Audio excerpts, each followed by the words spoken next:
artist. Now listen to what I gotta say. Sarah. It's trying to rape me!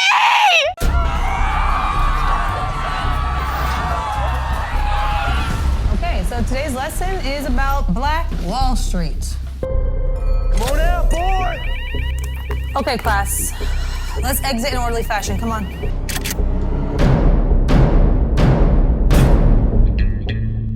I ain't done yet.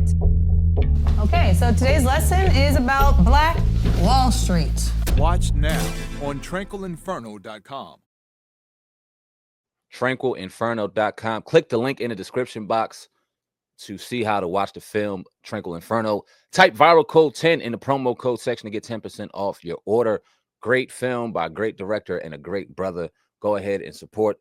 Promo code viral 10. Go ahead and click the link now. And if you want to be featured on Viral Hip Hop News, if you want a commercial in the front of my videos, if you want to conduct an artist spotlight where I interview you, independent entrepreneurs, artists, whatever the case may be, email me, dlsmediainc1@gmail.com. Again, dlsmediainc1@gmail.com to see how you can do that. Can't wait to see your emails. Let's get to work. All right. Last thing. So Trey Songz, I don't know if he was, if you know, that he had an $11 million judgment against him. Now, a little bit of the backstory: a judge awarded $11 million default judgment against Trey Songz after a Maryland Capitol cop allegedly, it's pretty much saying that Trey Songz attacked him. Now, Trey Songz wants to, have this thing reversed because he said this will actually ruin his life. Now, it's a battery lawsuit. I guess Trey Songz didn't, defend it like he was supposed to because it was a default judgment entered against him. He's saying it's going to ruin his life. I mean, shit. Trey Songz was the man. I was listening to Trey the other day, but he's the man. But $11 million is going to ruin a lot of people. Yeah, that's a lot. Especially when I don't like to count pockets, all right? So I apologize to all the people that hate counting pockets. But according to net worth, we know this ain't really true, right? But I got two sources as of February of 2024 and in November of 2024. One has him at $12 million. Okay. And then the most recent one has him at $6 million. Wow, okay. So whether it's 12 and he loses 11, that's a lot of goddamn money. And if it's 6 and he loses 11, now he's currently in the hole by a lot. So yes, that's a lot of money. Right. 11 million is a lot of money. Trey played hard. He worked hard. He played harder. So I don't know if it's true or not. 11 million is a lot of money. I don't know if it's justified in paying out or not. But I do agree with him saying that it would ruin him for sure. That's a lot of money, man. And a lot of these artists, they live lavish lifestyles. They give a different perception. You may see them on a yacht. That yacht may not be theirs. Maybe Michael Rubens or somebody. It may, You know what I mean? Like, you never know what their situation is, even though perception may tell you that these people have endless amounts of money. $11 million is going to break a lot of people. And, yeah, I don't want to see it for the dude because he's given us a lot of great music. Oh, yeah. But we've seen a lot more fall from worse. So what happened to Trey, though? I mean, besides that, I agree with everything you said. Musically, I'll ask you this: is it because you feel like the R&B thing kind of dwindled off? It wasn't as popular, or do you feel like he just stopped making great music? I gotta put it on Trey because even though R&B shifted and it started kind of giving you a different sound, you still had R&B artists that even came from his time that can give you real R&B and you can appreciate it. And there was a sector of people who would still vibe and appreciate it. For example, Tank. Now I know Tank has been thrown around in a lot of jokes and stuff with his sexuality, whatever the case may be, barring all that nonsense. When it comes to his music, the brother still delivers like he did when it was 04, 05, 06. Like, he still delivers. Chris Brown, same thing. Like, Chris Brown can jump from genre to genre to genre and still be great at all of them. But when it's time for Chris to hit R&B, he gonna deliver. I'm thinking of other people from when in his time. Neo could do the same thing. So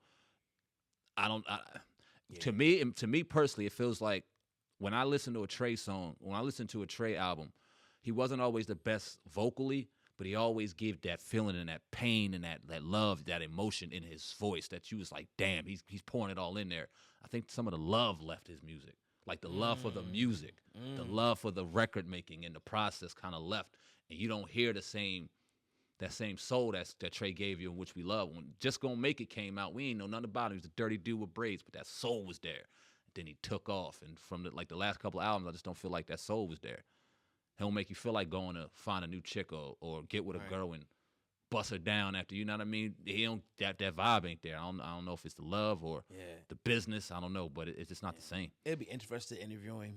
Oh, Maybe try to what? reach out. That'd be dope to hear what happened. But you remember a point in time he had the game.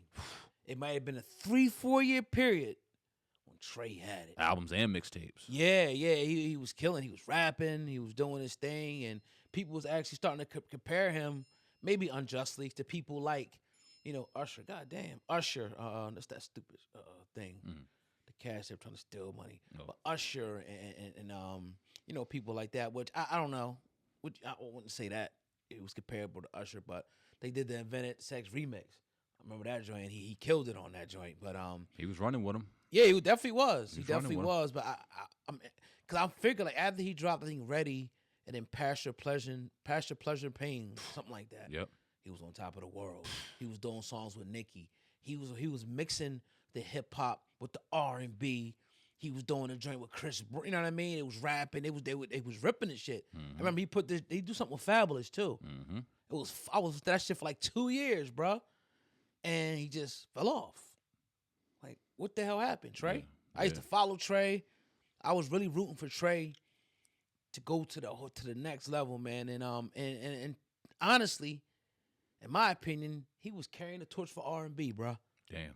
And I get it. I understand there's a lot of other great people, but he was carrying the torch for a minute. Like, he could have been the one that led to the resurgence of R&B, in my opinion, because it was like 2011, 12, 13, right in that time where that shit could have carried us to now, and R&B could have still been crazy. I wonder if he feels like at that time he felt like he made it. He felt like everything was good and he got comfortable and kind of just stopped perfecting his craft. Like, that's another kind of vibe I get from him. Like, because you ain't lying. Like, around that time, he was flaming hot. Pause. Like, nothing crazy. Like, he was on fire. Right.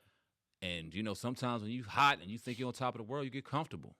Yeah, that's a fact. And you think that, That's a you know fact. what I mean? You don't got to keep rehearsing. You ain't got to shoot 100,000 balls in the gym anymore to keep your craft straight. And I've kind of felt like his peers started kind of passing him by. Like, he was here, started passing them, and then he kind of plateaued.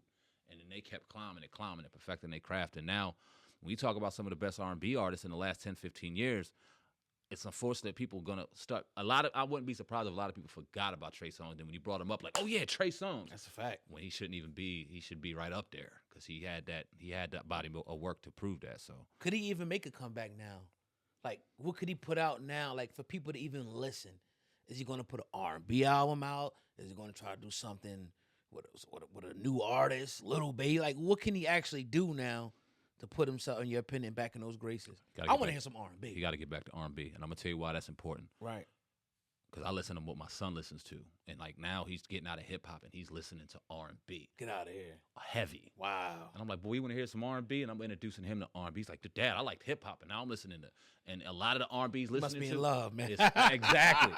And Trey needs to get back to that. Yeah. He needs to get back to that because he could bridge the gap to people that listen to him at our age, and he can get to a younger demographic of people because he's cool enough to do it. But damn, trying to sound like anybody else, damn the auto-tune, get back to Trey Songz and putting that feeling and that soul behind a microphone. And there is a demographic of people who want that shit. We need it. Yeah, I think my favorite song from him is what's the joint called? Damn, I was just listening to the joint where he was talking about the girl, or whatever. Album or mixtape? Huh? It's on the album. It's on Pasture, Pleasure, Pain. Dang, how can I forget the name of that joint, man? You ain't talking about Give me one.